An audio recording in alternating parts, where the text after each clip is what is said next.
Hello there, everyone. Welcome back to Circling Seattle Sports. This is another new show. I seem to have an addiction to creating new shows. We're going with Around the Sound on this one for Seattle Sounders weekly show. I'm joined here by Owen Murray um, of House of Sounders, Area Sports Network, Yep. and unfortunately, Oregon Duck student.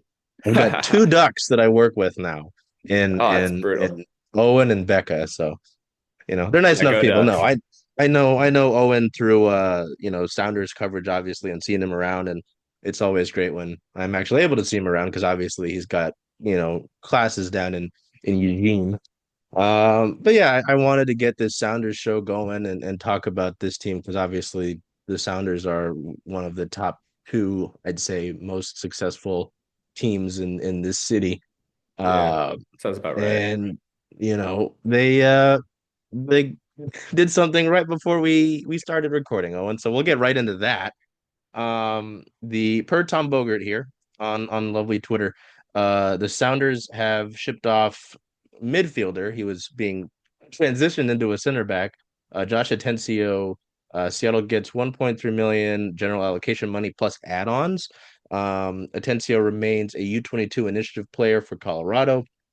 Obviously, Atencio made 111 appearances for Seattle. Per Tom, Colorado mostly funded this acquisition by trading international roster slots, and they were able to, do that. So, generating a total of 725,000 GAM. I'm gonna call it GAM. I don't care.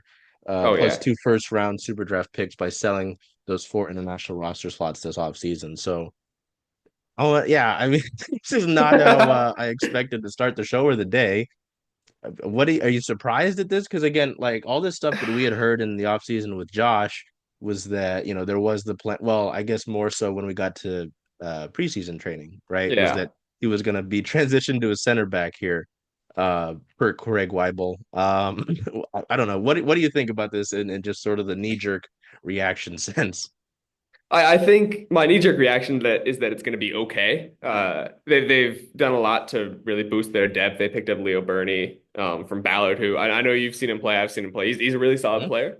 And the Sounders has shown an ability to develop those players. I mean, like you have guys like Jackson Reagan, who's like defender of the year, contending caliber player, and you can say it's okay. We can lose a guy like Josh Atencio and and still think we're going to be okay. Do I think it's a great move? No, I think he was, a pretty solid piece, and I think the Sounders are going to play a lot of games this year.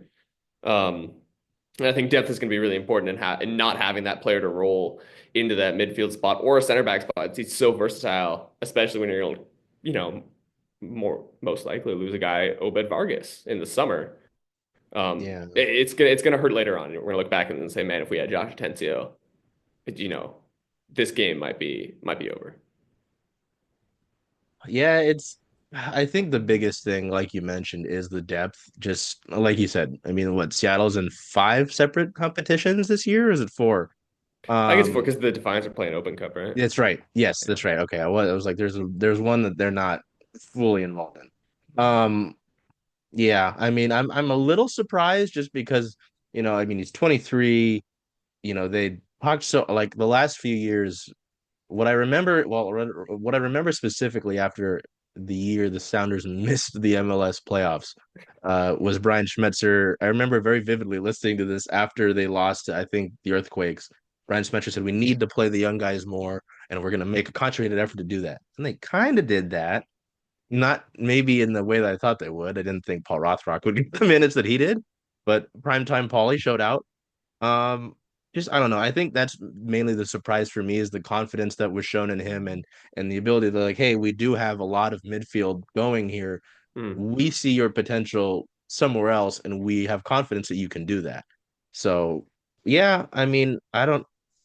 Yeah, like you said, I think the depth piece goes both ways, right? Like right now, I'm sure you're fine, and that's why they did this. I am assuming is part of the reason they felt fine doing it. They felt fine with the current roster makeup, right? Yeah. But I just hope I hope we don't get to this position where we're saying, "Hey, man, you really could use Josh Atencio here, for a Yeah. couple different positions." So, Yeah, I um, mean, like, I think the question really, and we can get to this later, but like, does this team believe its window is open? And like in what Mm, competitions is that open? Because this is a yeah, different move if you're saying we're making this move and we're gonna pick up a guy who's really gonna elevate us versus we're making this move long term and we believe, we can use that, million-ish dollars to make a move down the road. that's true. Yeah, that is like because I was thinking about those. Like, oh, you get that general allocation money. Do you have a plan for it, or is it just, hey, Colorado came, calling. They had a good amount of money to throw at you, and because of how you felt about the roster, you were comfortable doing that. That is a good point as well. Um, Talking about roster makeup and that. Hey, Charles. Hey, Jen. Hey.